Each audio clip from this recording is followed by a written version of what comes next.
reflexionemos, escuchemos nuestro corazón, miremos qué tanto nos ayuda o qué es lo que estamos buscando.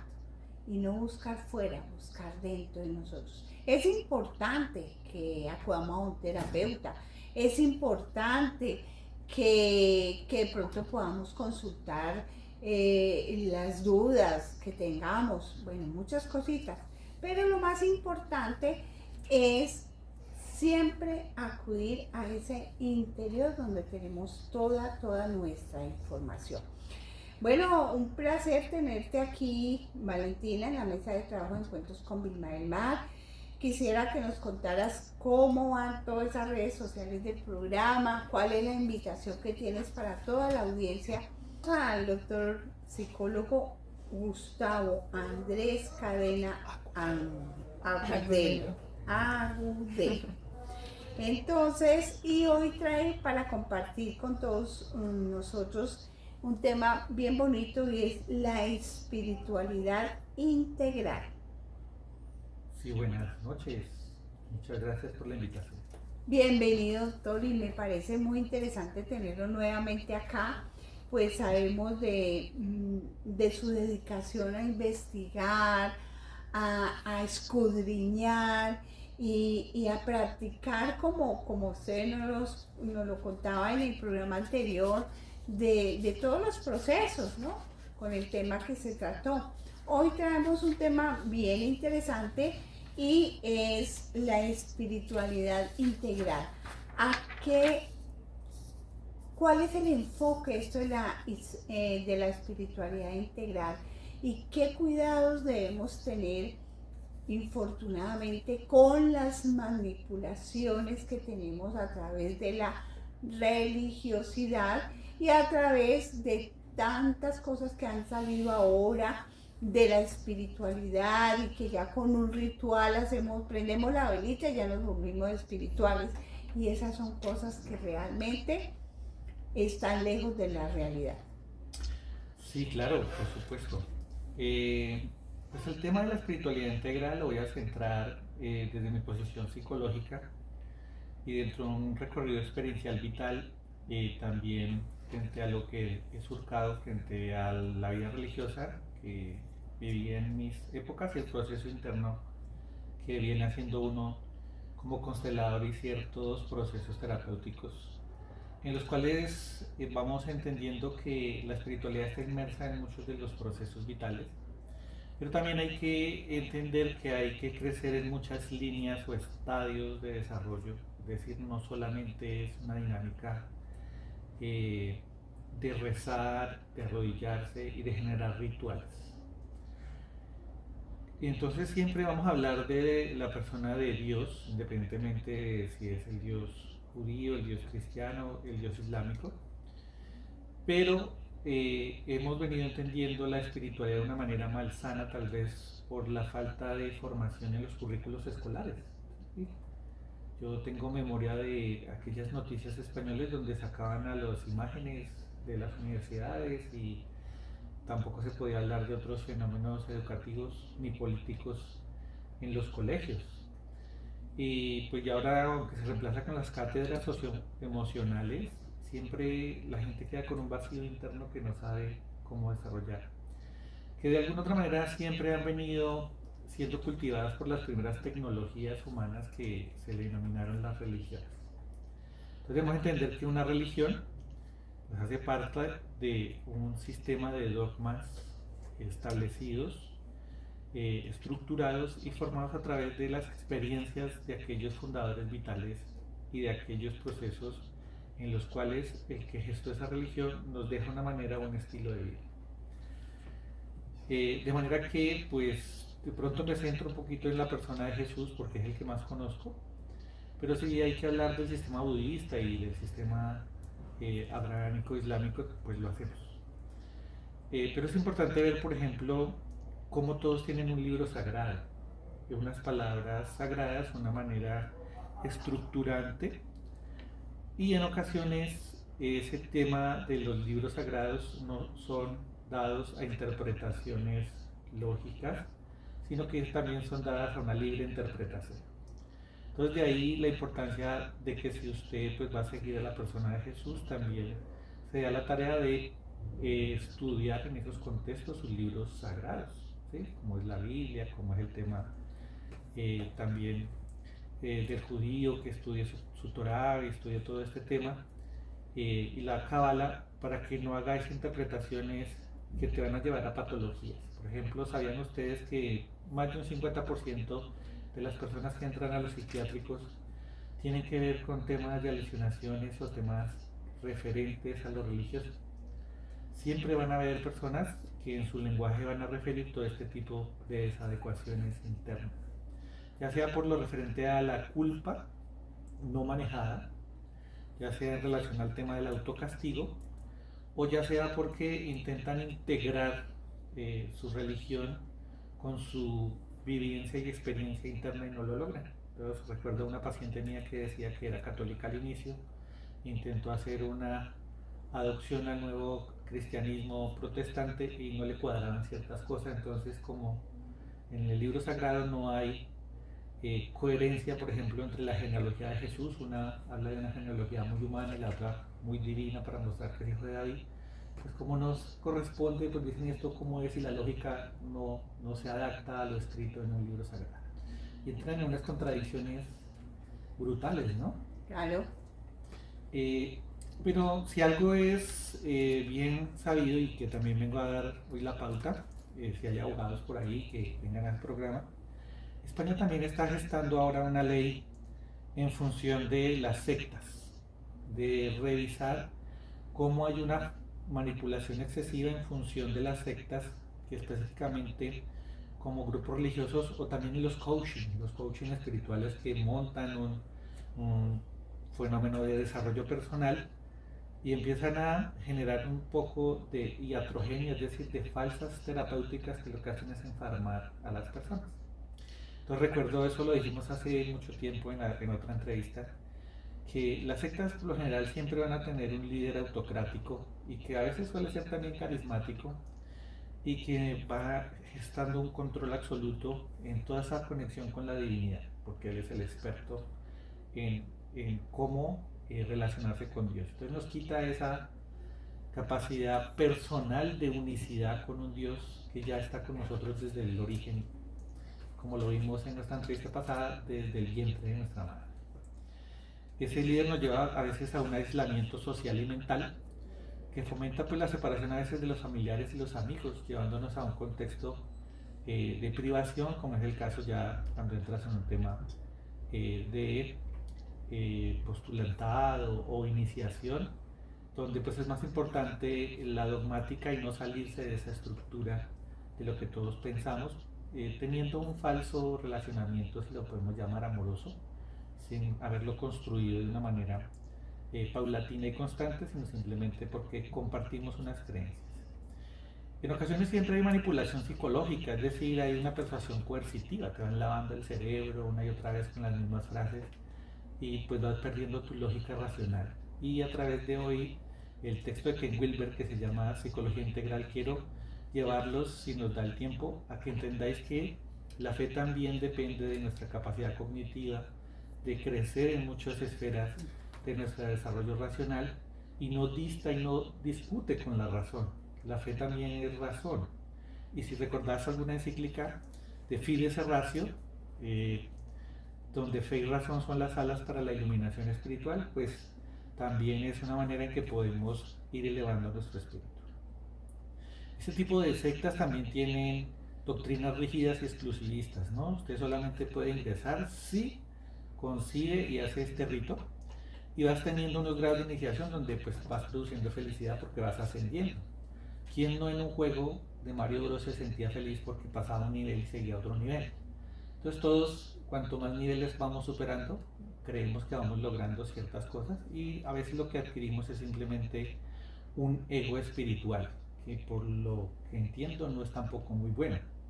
Si precisamente la dinámica del espíritu es alejarnos de ese ego que nos maltrata y nos hace creer cosas que no somos.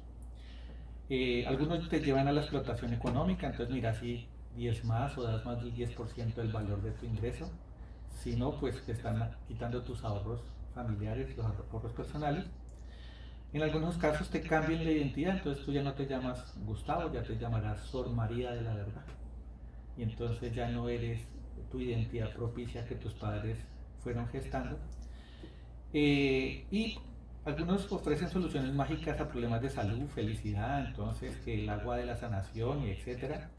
Que no voy en contra del tema de los milagros, porque los milagros están diseñados para cada uno de nosotros con nuestro repertorio, aunque no lo creamos, bioquímico interno, pero somos nosotros frente a esa espiritualidad quienes gestamos el milagro, no es el pastor, no es el líder, somos nosotros con esa interacción o esa, llamémosla, unicidad con la persona de la divinidad. El miedo y la culpa como un sistema de control, pues se amenazan a castigos, se amenazan a las personas que se quieren ir, a que se sientan culpables y que no volverán a ingresar a esto y perderán hasta unos privilegios, como casarse con una chica que es la que está enamorada, como obtener ciertos tipos de privilegios en función de perder lo que ya han ganado. Entonces, muchas personas que no tienen familia, pues ya no pueden abandonar esas sectas porque sienten que ya han invertido toda su vida en algo que ya no pueden volver atrás. Y lógicamente todos estos grupos religiosos amedrentan mucho la libertad individual y van cuestionando a las personas hasta llevarlos a un extremo proceso de sumisión. Entonces, entendiendo pues que el sumiso también es un esclavo económico en esta sociedad que es voraz, ¿no? Y pues es importante entender entonces esa palabra de Dios que es altamente compleja para la humanidad, ¿no? Y si lo miramos antropológicamente y filosóficamente, es una de las investigaciones más amplias dentro de la teodicea y la teología, pues entender qué es Dios, ¿no? Y entonces siempre hemos puesto los atributos del ser a Dios cuando Santo Tomás cristianiza el ser, la primera esencia de los griegos. Entonces todos los atributos de que es inmutable, permanente, eterno, que siempre está ahí, le da toda esa concepción de la divinidad y es lo que los cristianos posteriormente recapitulan. Pero siempre hemos tenido en cuenta que la humanidad tiene unas concepciones de Dios, no sé, en esta nuestra era digital que empieza a desarrollarse, cómo ve un adolescente la presencia de Dios, ¿no?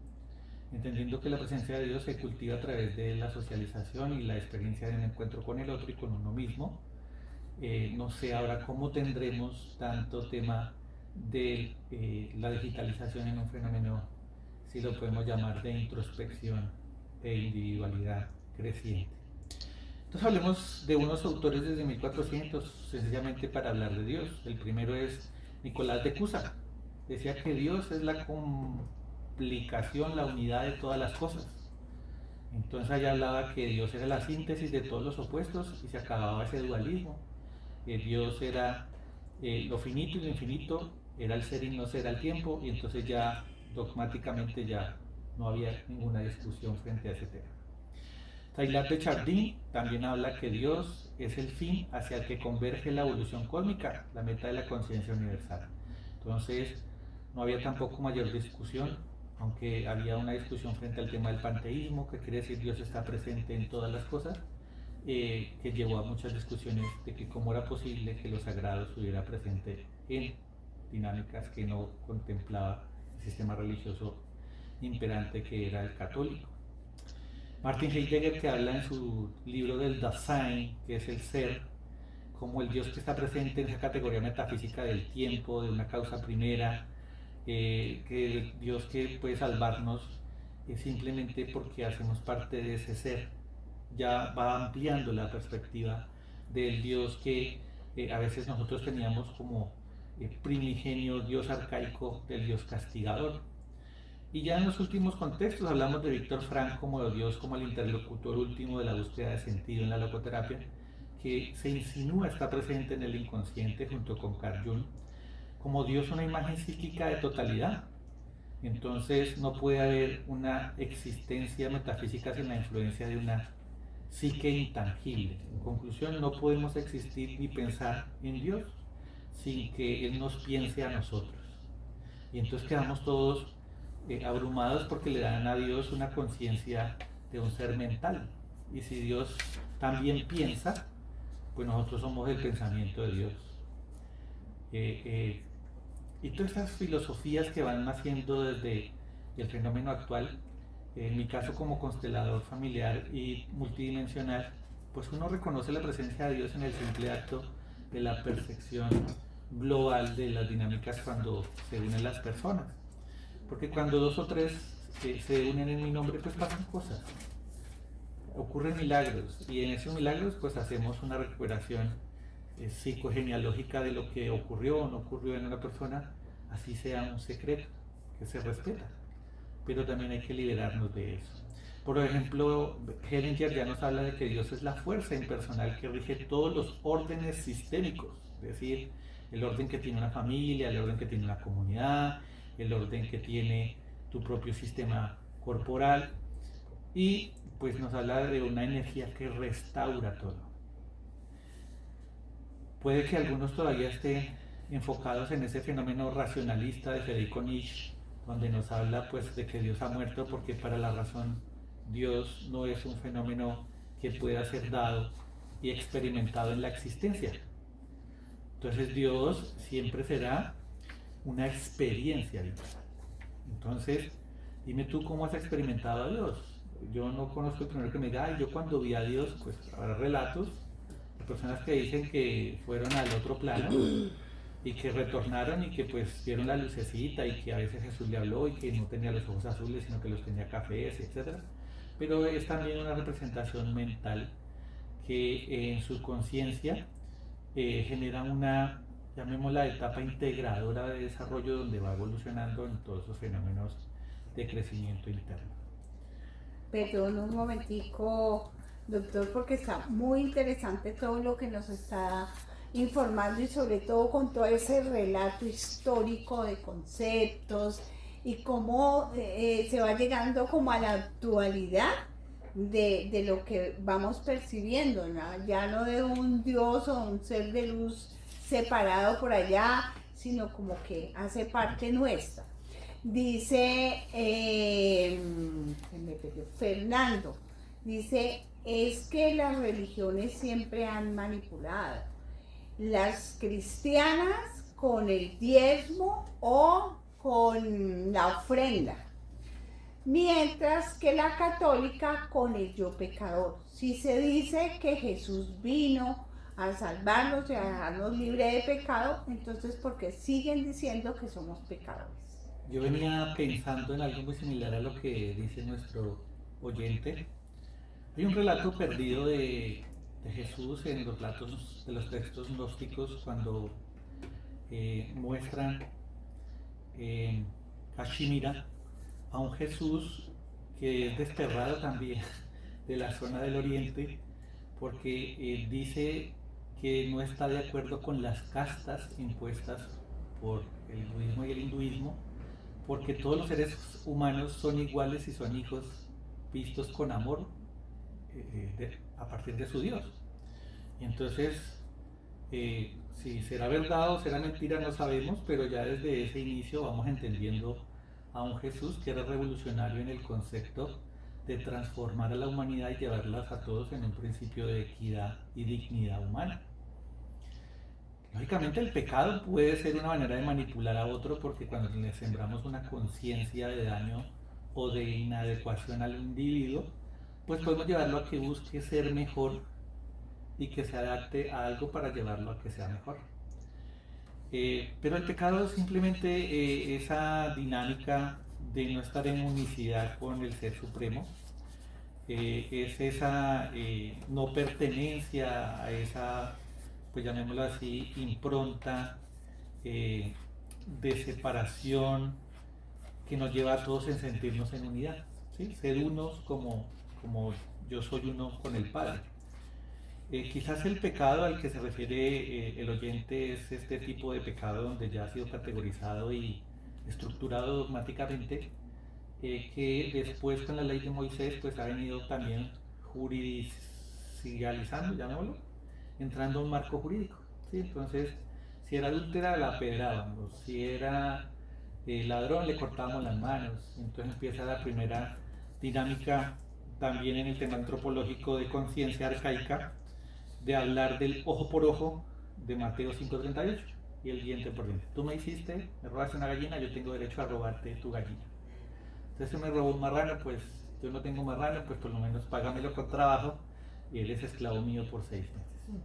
Entonces se empieza a hablar de una dinámica de arcaica de equilibrio, donde los dioses tribales pues empiezan a reconocer ese fenómeno de gestar algún tipo de normativa jurídica. También venía pensando, como el oyente decía, pues si Dios está presente en la unicidad de todos los humanos y en el fenómeno donde más se unen es en la política, se entiende que los más espiritualizados debieran ser los políticos, ¿no? Pero pasa lo contrario. Hay un fenómeno de egoísmo todavía imperante en el concepto social, que es lo que nos viene a mostrar Ken Wilber, a decir, no, es que hay que integralizar a todos los seres humanos para que todos logren entender que somos el colectivo de Dios donde tenemos que llevar a el ser humano a un estado de plenitud. Y no solamente al ser humano, también a la naturaleza, al cosmos y a todo lo que nos rodea, que ya lo veremos que son unos estadios de conciencia. Y pues, lógicamente el ser humano pasa también por ese fenómeno arcaico del ojo por ojo a otro fenómeno antropológico llamado el mágico. El mágico